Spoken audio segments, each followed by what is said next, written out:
আসসালামু আলাইকুম রহমতুল্লাহি ওয়া বারাকাতুহু। সৃষ্টিকর্তার অশেষ কৃপায় আশা করি সবাই ভালো আছেন, সুস্থ আছেন। করোনাকালীন সময়ে অনেক ভিডিও দেওয়া হয়েছে, বাট দীর্ঘদিন যাবৎ ফেসবুকে ভিডিও নিয়ে অতটা অ্যাক্টিভ না, বিভিন্ন ব্যস্ততার কারণে হয়ে ওঠে না। অনেকদিন পর মনে হলো 15 বছরের টিচিং অভিজ্ঞতায় কিছু মনে হয় শেয়ার করলে বেটার হয়। যদি আমার 2-একটা কথা কারো লাইফে ভ্যালু এড করতে পারে, সেটাই তো কম কিছু। সেজন্য আজকে জাস্ট ছোট্ট একটা ভিডিও নিয়ে আসা। আ আমি পারভীন আক্তার। চাকরি জীবন শুরু করেছিলাম সহকারী শিক্ষক, সরকারি প্রাথমিক বিদ্যালয় দিয়ে। বর্তমানে আছি রামপুর আদর্শ আলিম মাদ্রাসায় সহকারী অধ্যাপক ইংরেজি হিসেবে।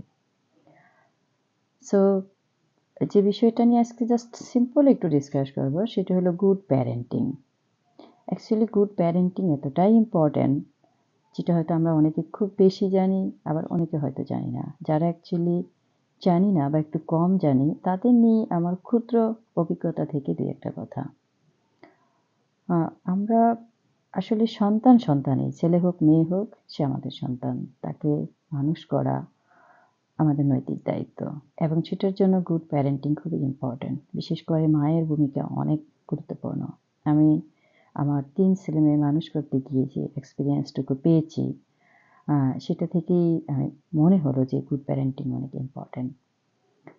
আমাদের জন্য একটা বাচ্চাকে অ্যাকচুয়ালি যে জিনিসটা সবচেয়ে বেশি ইনভেস্ট করা দরকার, সেটা হলো একটা গুড কোয়ালিটি টাইম ইনভেস্ট করা দরকার। সেই কোয়ালিটি টাইমটা হয়তো আমরা অনেকেই হয়ে ওঠে না, বিভিন্ন কারণে হয়ে ওঠে না। অনেকে জব করি, ফ্যামিলি ইত্যাদি কারণে। সো যতটুকুই পসিবল আমাদের যদি একটা গুড প্ল্যানিং থাকে, অন্তত আমরা দিনের কিছুটা সময় 1 ঘন্টা 2 ঘন্টা তাদেরকে যেন দেই, একটা গুড প্ল্যানিং দেই।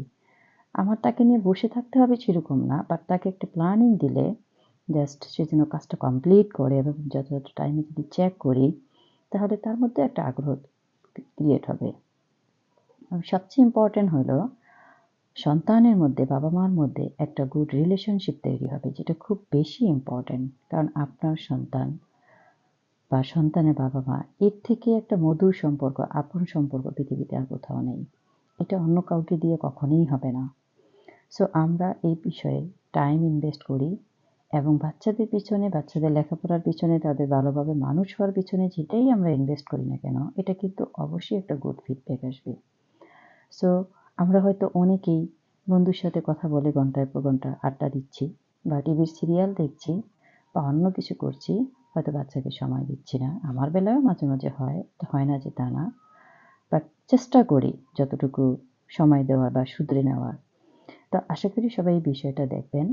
আজকে হয়তো অন্য কোনো বিষয় নিয়ে তেমন কথা বলবো না, তবে গুড প্যারেন্টিং বিষয়টা খুবই ইম্পর্টেন্ট, এটা সবাই একটু খেয়াল রাখবেন।